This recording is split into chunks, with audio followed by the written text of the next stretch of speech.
What does an IT leader do all day anyways? Are you sure you want to know?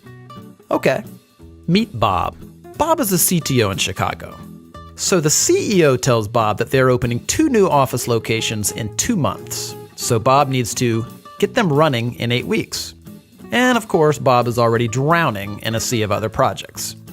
He's already got to manage all the IT infrastructure, the software applications, including the patches and updates, networks, disaster recovery, servers, the PCs, the security, mobility, remote workers, as well as working through all the various contracts. Now he's got to duplicate all this around 2 new locations. Fast. Oh yeah, the boss says he wants Bob to start looking at cloud solutions because he read something interesting about cloud on LinkedIn.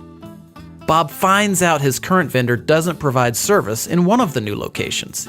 He doesn't know who operates in Dallas, so Bob researches it for 2 weeks and finds 7 potential vendors.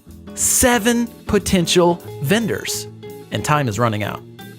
Of course, he already knows the carrier sales reps will make promises they can't keep because they have targets to meet. I mean, they're salespeople, right? One sales rep tells Bob that his company can have them up and running in a week if he signs the contract that day. And another tells him 2 months, and then everything in between. Who does Bob believe? And the pricing? All over the place for really no apparent reason. Now it's already 5 weeks later, and only 2 of the vendors he's talked to have a solution remotely close to what he needs. And now what about cloud? The process starts all over again. And Bob is no cloud expert, so he's flying completely blind here. Who should he believe? Then Bob talked to a supplier-agnostic, trusted technology advisor. They're a third-party neutral company that operates as a telecom and cloud solutions agency, like a consultant and a broker combined. But they're much better than that. I'll tell you about that in a second. You see, the right trusted technology advisor already knows the strengths and weaknesses of every carrier and supplier in the country. They know which suppliers can fit the needs of Bob's industry, his locations, and his company's unique systems and strategies. Better yet, instead of sitting on the other side of the table during strategy discussions, this cloud and telecom technology advisor sits on the same side of the table as Bob, like a true partnership should. The advisor doesn't have sales targets to hit with suppliers because of their affiliation with a technology services distributor.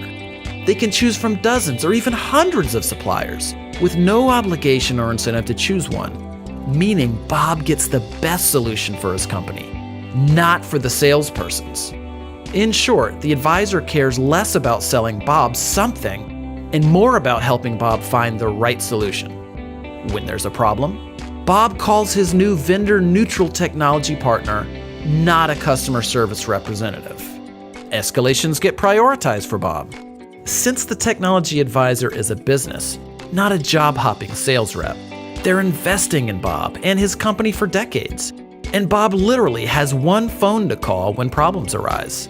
That's total accountability before, during, and after the implementation. But that's not even the best part. You see, whatever supplier and solution that Bob and his technology advisor decide on, his advisor will negotiate rates with the supplier that are the same or better than Bob would get by going direct. And get this, Bob doesn't have to pay the advisor anything for doing all of this work.